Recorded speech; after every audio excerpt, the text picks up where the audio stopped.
बच्चों, कैसे हैं आप सब लोग। उम्मीद करता हूं बेहतर होंगे। दोस्तों, कोऑर्डिनेट्स ज्योमेट्री का काफी इंपॉर्टेंट क्वेश्चन है। प्रीवियस ईयर में कई बार पूछा गया है, तो काफी इंपॉर्टेंट हो जाता है। चलिए देख लेते हैं इसको कैसे सॉल्व करना है। ओके, नाउ क्वेश्चन में हमको गिवन है, find a relation between X and Y such that the point P x, y is equidistant from the points A 7,1 and B 3,5।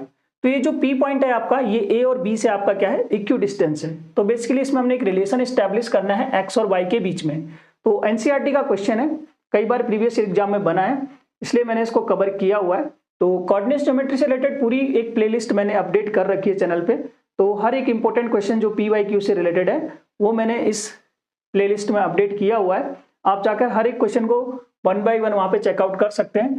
तो इसमें देखिए एक लाइन सेगमेंट है, ठीक है। मैं इसको स्ट्रेट नहीं बना रहा हूं, ठीक है, क्योंकि स्ट्रेट जब मैं इसको बनाता हूं तो बच्चे एक गलती बहुत ज्यादा करते हैं। जैसे अगर मैं इसको स्ट्रेट लाइन में बना दूंगा, उनको लगेगा कि ये जो A पॉइंट और B पॉइंट है, ठीक है, और P पॉइंट इन दोनों से इक्यू डिस्टेंस है, तो उनको लगेगा कि ये डिस्टेंस जो है और ये डिस्टेंस बराबर है, तो ये पॉइंट हमेशा बीच में होगा।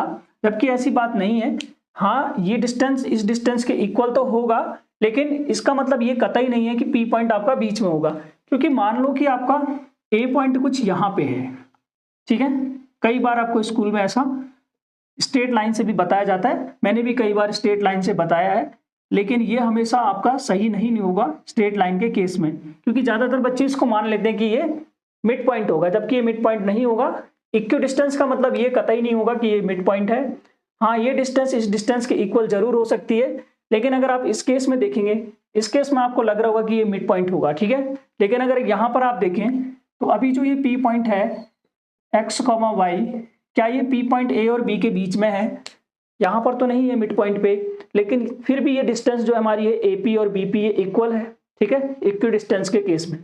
तो आप डायग्राम को इक्वी डिस्टेंस के केस में ऐसा बनाएंगे तो ज्यादा अच्छा आपका इफेक्टिव डायग्राम होगा। इसको मैं यहां से एलिमिनेट कर देता हूं। ओके, तो अभी देखिए जो P पॉइंट है हमारा A और B से इक्वी डिस्टेंस, मतलब ये वाली डिस्टेंस इस डिस्टेंस के बराबर है। कहने का मतलब है जो हमारा AP होगा, सॉल्यूशन की बात कर लेते हैं यहाँ पे, जो हमारा AP होगा, राइट, वही हमारा क्या होगा, BP होगा। क्यों? क्योंकि वो इक्वी डिस्टेंस है। If P is equidistance from A and B then AP equal to BP। अब अगर हम ऐसे लेते हैं तो हमको स्क्वायर रूट के अंदर वैल्यू लिखनी पड़ेगी, तो हम क्या करेंगे, यहाँ स्क्वायर लगा देंगे। स्क्वायर लगाने से क्या होगा, जो हम रूट लिखना था वो हम नहीं लिखेंगे अब, ठीक है। अब हमारा ये है x2/2, ये है x1/1, राइट। तो इन दोनों के बीच में अगर आप लगाएंगे तो ऐसा लगेगा, ये हो जाएगा x2 माइनस x1 का whole square means x minus 7 का whole square and then plus y minus 1 का होल स्क्वायर, राइट। ऐसे जब आप इन दोनों के बीच में लगाएंगे तो ये x1/1 एज्यूम करेंगे, ये x2/2, तो ये भी आएगा x2 माइनस x1 का whole square plus y2 minus y1 का होल स्क्वायर, राइट। अब इसमें हमने होल स्क्वायर ओपन कर देना है। a माइनस b का होल स्क्वायर होता है a square plus b square and minus 2ab, right. तो 2ab करेंगे तो ये आ जाएगा 14x, ठीक है, 14x, right. a square plus b square minus 2ab, then यहां भी लगाएंगे a square plus b square और माइनस 2ab। ऐसे ही सेम हम इधर भी अप्लाई करेंगे, a माइनस बी का whole square, a square plus b square, 3 का स्क्वायर 9 माइनस 2ab, देन फिर इसमें भी लगाएंगे आप a square, right, plus b square और माइनस 2ab, तो ये हो जाएगा आपका 10y। तो इतना आई होप आपको समझ आ गया होगा। अभी जस्ट हमने क्या करना है, देखो लाइट टर्म को हम लोग कैंसल आउट कर देंगे जो इक्वल में दिख रहे हैं हमको, ठीक है। यहां से 49 और 1 आपका 50 हो जाएगा, और ये माइनस का 14x और ये माइनस का 2y, that is equal to 9 और 25, ये आपका होगा 34 माइनस 6x माइनस 10y। तो इतना आई होप आपको समझ में आ गया होगा।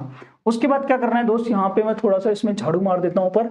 ओके, अब हमने क्या करना है, देखो यहाँ पे ये 14x आप इधर लेकर के आएंगे, इस 14x को भी उधर ही ले जाएं, 2y को भी इधर ले जाएंगे और 34 को आप लोग इधर लेके आएंगे, तो 34 हो जाएगा 50 माइनस 34, राइट।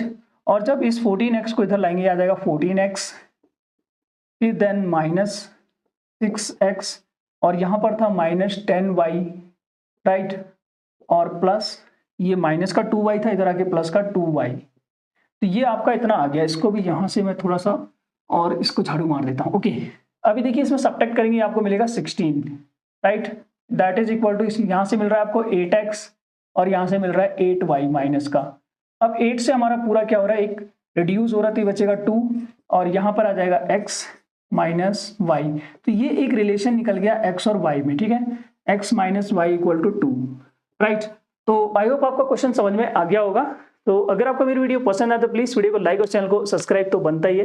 तो मिलते हैं दोस्त नेक्स्ट पार्ट में।